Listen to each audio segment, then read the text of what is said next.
Mr. Chair, pwede po ba akong magtanong sa Commission on Human Rights, Mr. Chair? Please proceed. Sa Commission on Human Rights, meron bang mga na-file sa inyong kaso na sa EJK noong panahon ng drug war sa inyong komisyon? Assalamualaikum po, Honorable Chairman, and to the honorable members of the committee. Yes, EJK cases filed before the Commission on Human Rights, 2016 to 2022. Pwede po bang makahingi ng description ng mga kasong na-file sa inyo regarding sa EJK? Yes, Your Honor. Noong nakaraang commission po, Commission on Bank 5th, meron pong inilabas ang komisyon na report on investigated killings in relation to the illegal drug campaign. Nilabas po ito noong April 2022 ng huling komisyon ng Commission on Human Rights. Ang mga datos po, base po sa records namin, Your Honor, ay... Allow me to check my file, sir. Mula noong July 1, 2016 to June 30, 2022, meron po kaming kaso na naitala o na-file sa Commission on Human Rights na may total na 3,937 cases of EJK-related incidents. Ang number of victims po sa mga kasong ito, drug-related cases rather, Your Honor, number of cases again is 3,937. Ang number po ng biktima ay 4,575. Ang mga lalaking biktima po ay 4,453. Ang babaeng biktima po ay 122.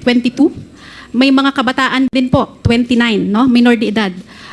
Base rin po sa aming datos sa mga cases na na-file nung panahon na iyon, ang killed in law enforcement operations ay 2,233 at yung unidentified assailants ay 1,704 po, Your Honor. If I may, just a short follow-up question doon sa tinanong ni ano. Doon sa mga na-file ng kaso, Commissioner, ilan ang membro ng PNP? Ito po, Your Honor, yung datos po namin, allow me to clarify respectfully, Your Honor. Ito po ay final po ng mga biktima or motu proprio nung nakaraang komisyon. Wala po kaming exact na datos, but we can allow us to submit later on kung ilan po yung mga na-involve na security officials or officers that are accused. Iba-iba pong personalidad, Your Honor. Okay. Thank you. Thank you. Thank you, Mr. Chair. Madam Dumarpa, ano po ang naging aksyon ng ng komisyon relating sa EJK report na iyong mga binanggit? Ano yung naging resulta ng inyong aksyon? Honorable Chair, nung nilabas po ito noong Abril 2022, ang report na po ito ay nakarating sa lahat ng concerned government offices kasi kasama po sa report na ito ang mga rekomendasyon doon sa mga affected government offices. Ano yung mga naging recommendation ninyo? If you will allow me, Your Honor, I will read from the report itself. Recommendations, one, medyo mahaba-haba lang po, but if... yung gist na lang ng ano? Yes, Your Honor.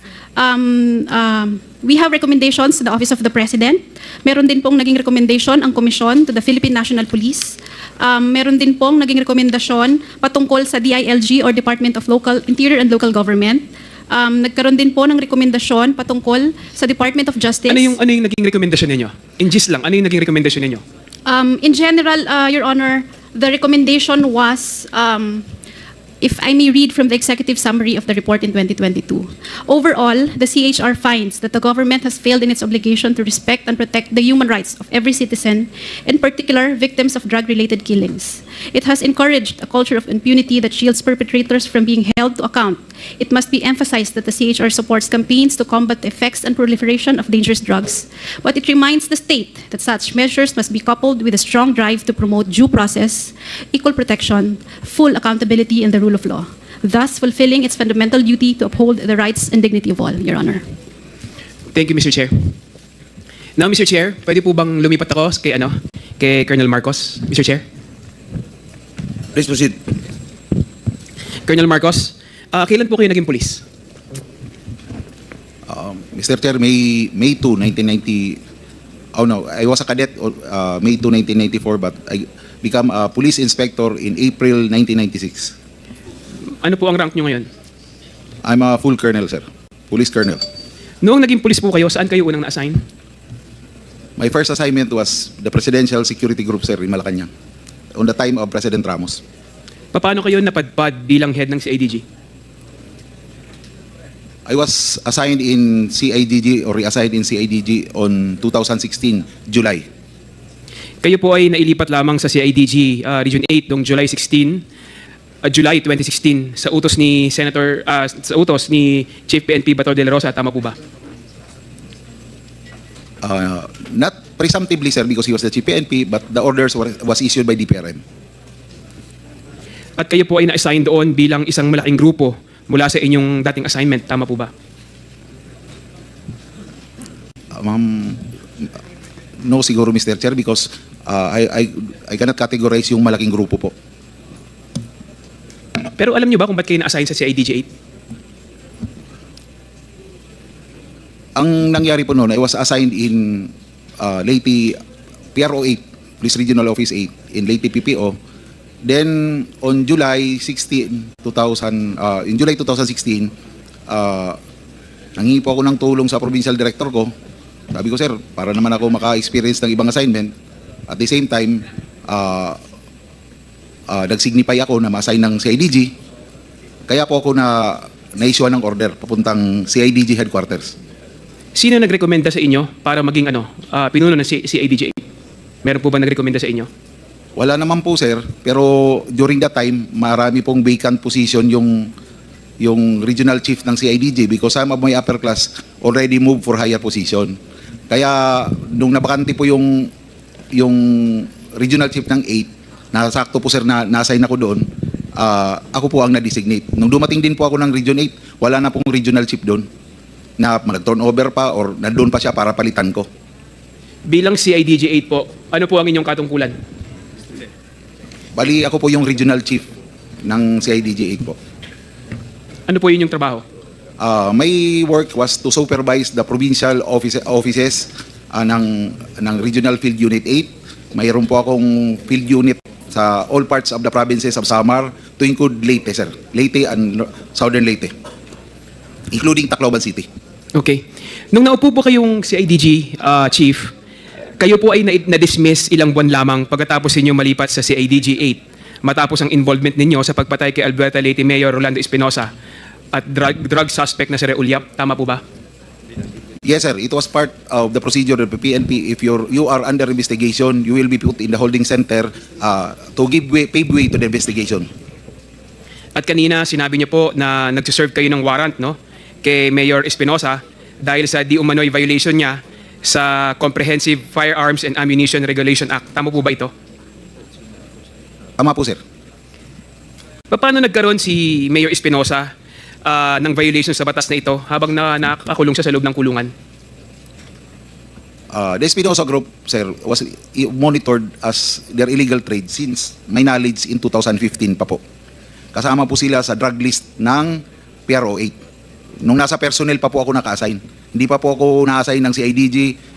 Nandiyon na po sila. They were already monitored. Pero nung during the time na nakakulong na po siya because virtue of warrant of arrest na wala pong bail, they continue their drug trade. We keep on monitoring. Hindi man po ang trabaho po ng PNP, hindi pwede nakakulong na po yung tao na involved sa drugs, is we stop monitoring. Okay. Normal po ba na nagsiserve ng warrant of arrest sa kulungan? Mr. Chair, I cannot answer a definite yes or no on that because ang trabaho lang po ng police is mag-apply po ng search warrant. Pag pina-approve po ng judge, i-implement po namin. Hindi, tinatanong ko nga po kayo. Normal po ba na nagsiserve ng search warrant sa loob ng kulungan? Yes or no po? Normal po ba ito? If there is a compelling reason, sir, yes. So that the time that we applied, yes, sir. So meron kayong mga nabalitaan na ginawang ganito ang kapulisan sa ibang lugar? Mayroon na po mga nabanggit, sir. Mayroon din nga po sa MPD, sariling opisina ng Manila Police, in-applyan ng search warrant. Okay.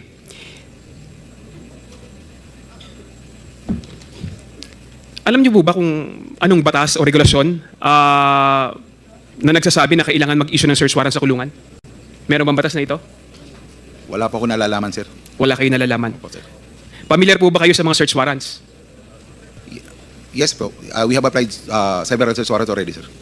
Ang search warrant po ay mahalaga sa due process ng isang tao dahil sinisiguro nito na limited lang ang search na nakalagay sa warrant ay walang abusong magaganap sa mga tao o subject, di po ba?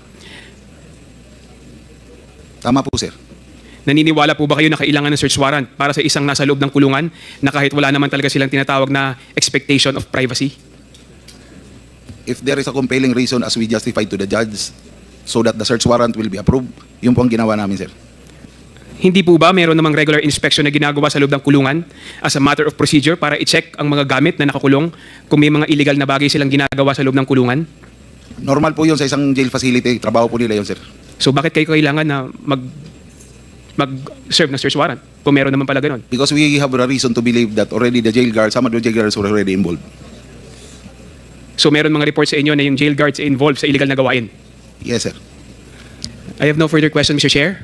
Thank you, Mr. Chair. Okay, thank you, Congressman Conghun. Next to interpolate is Congressman Dan Fernandez. You have 2 minutes. I'm sorry, 10 minutes. 10 minutes. Maikli lang ako magtanong, Mr. Chairman. Actually, wala naman akong itatanong masyado. But of course, may mga worries lang ako sa mga testimony ni Kerwin Espinosa.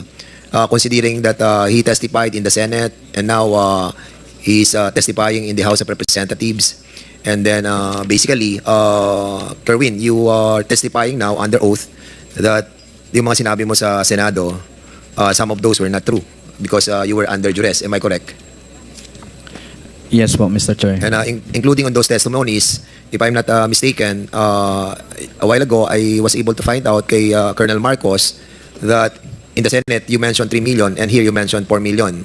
Is that correct? Ang sinabi ko sa Senate, 4 million.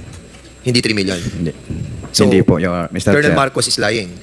Wait, Colonel Marcos is lying. Opo. So, Colonel Marcos, you are under oath. You are lying under oath in here. Yes, sir. I have a record here on the Senate proceedings. Nakasave po sa cellphone ko. Ang sinabi niya 3 million. Dalawang 1.5 million. Hindi po ako nagsisinungaling, Mr. Chair. Will you confirm that, Kerwin? Basta ang sinabi ko sa Senado, 4 million. Can you kindly submit that to us para at least test the credibility Nandito of all po, those? What we wanted to find out in here is that we want to test the credibility of all the resource persons that we are inviting. We are not telling you, Kerwin, that the totality of your affidavit is wrong right now in here. But we wanted to find out the veracity of all those statements that you have mentioned because the credibility of this Quadcom is at stake in here. And that's the reason why we wanted to know yung validity na lahat ng sinasabi mo. Considering also that you have filed your certificate of candidacy to run for the mayor of Albuera, di ba? Opo, Mr. Chair. And at the same time, the reason why you appear in this hearing is to seek justice. Yes po, exactly. What is your priority? What is your priority? Running as a mayor or seeking the truth for your father? Hustisya po para sa papa ko. Kaya kong talikuran yang Ang politika. politika. So in other words, in seeking the truth and to prioritize in finding out the truth about the death of your father, you're willing to not to run anymore. Yes po. So, are you willing to withdraw your I am willing to withdraw. sa paglaban mo ng mayor? Opo. Because hindi mo kami masisisi dito, Kerwin, kung mag-iisip kami na may halong politika ang lahat ng ginagawa mo. And that's the reason why ako very what you call this, medyo adamant ako sa intention mo on going in here. But most likely, if you're going to tell us that you're going to withdraw yung paglaban sa mayor, somehow baka ako mismo maniwala ako sa mga sinasabi mo. But that will be based on all the answers that you will be giving us on the questions that I'll be asking. Okay. Kanina, tinanong na natin yun, no? So mamaya malalaman natin yung veracity ng sinasabi ni Colonel Marcos. Meron kang na-dismiss na mga kaso sa drugs, ano? Yung 2 drug cases mo, the reason for the dismissal, demurrer to evidence. Am I correct? Yes po. At yung kaso mo sa money laundering cases filed against you, meron, di ba? Meron po akong kaso sa AMLA. At ang sinabi na 5 billion, Yes. kahit itanong po sa AMLA, walang ganong pera. So may pros and assets ka ba? Ha? May na-freeze na asset during the course of the investigation? Kasi you are under investigation on the money laundering. So, may na-freeze bang asset sa iyo? Meron po. How much? Walang cash. Mga property lang po. What is the worth of the properties that was frozen? Properties, land, at bahay, at sasakyan lang po. So, gaano kalaki yung lupa? Hindi gaano kalaki. Tulad ng mga siguro may 2 hectares at tapos may mga negosyo naka-freeze yung tinatayo sana namin na gasolinahan sa lungsod namin na freeze dahil sa AMLAC at yung hotel ng papa ko. Okay. Hindi ganun kalaki yan yung mga lote na na-freeze. Opo. And even the Kasi wala po akong lote na malaki. wala kang lote na malaki. At yung company na sinasabi ni Colonel Marcos a while ago, na merong mga dummy na under a certain corporation, you deny it. Wala pong katotohanan yan. Sige, Amla. Mr. Chair. Salamat, Kerwin. Andito ang Amla, di ba? Amla, please.